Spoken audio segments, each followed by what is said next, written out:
soyayya zan koma gida.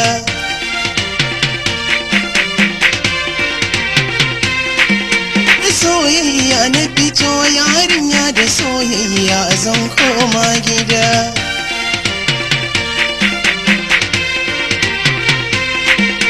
Ina kika je tun ran nan ina ta neman ki, na aiko sako a gidanku an baki. Ina saurare kullum na samu amsar ki. Da soyayya na fito yarinya da soyayya zan koma gida.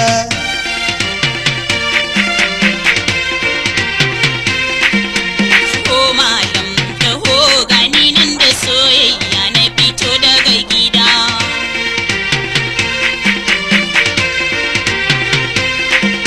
Ina shaida ma a yau ne na samu sakonka. Ina zaune a gida sai na ji shi begenka. Wai shi ne na fito in duba ko zangonka. Amsar sakonka na yarda in zan matar ka zamo mai gida.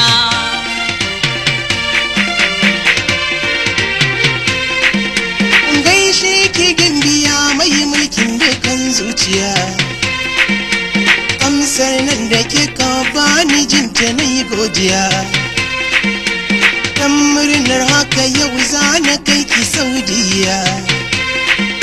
A can sarki Masa'udi za ya ɗaura auren mu ya ba ni gida.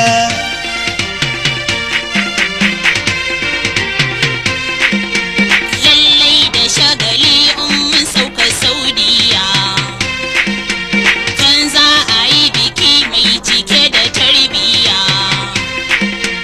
Amma ni dai ina fargaba ka ga Balarabiya. Ka kwace mun kai ƙarshen ta ma ka koro ni in koma gida.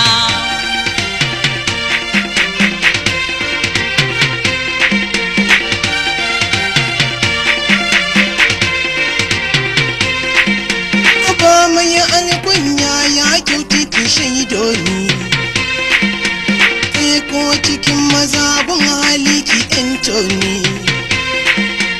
Domin na kaucewa halin su mai muni. Dan kyautata hali ya kyauta na auro ki zan uwar gida.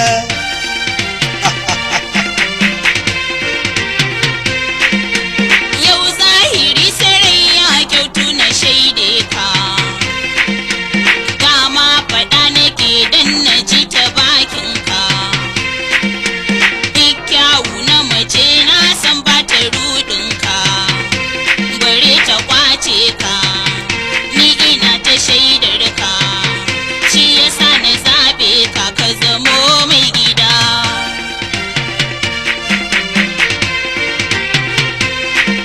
A gaishe ki, a gaishe ki, a faɗiyar kirki, mai halin kirki. Da soyayyar ki na zo gashi yau da soyayya zan koma gida.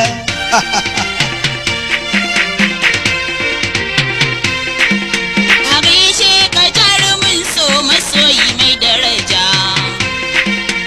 Duk wadda ta taɓa mun kai ta taɓo danja.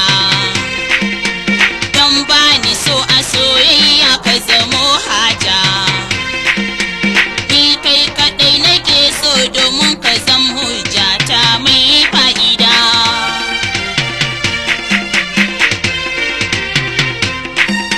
Soyayya na fito yarinya da soyayya zan koma gida. Taho malam taho gani nan da soyayya na fito daga gida. Taho madama taho gani nan da ƙaunar ki na zo ƙofar gida. Taho malam taho gani nan da soyayya na fito daga gida. Taho malama taho gani nan da ƙaunar ki na zo ƙofar gida.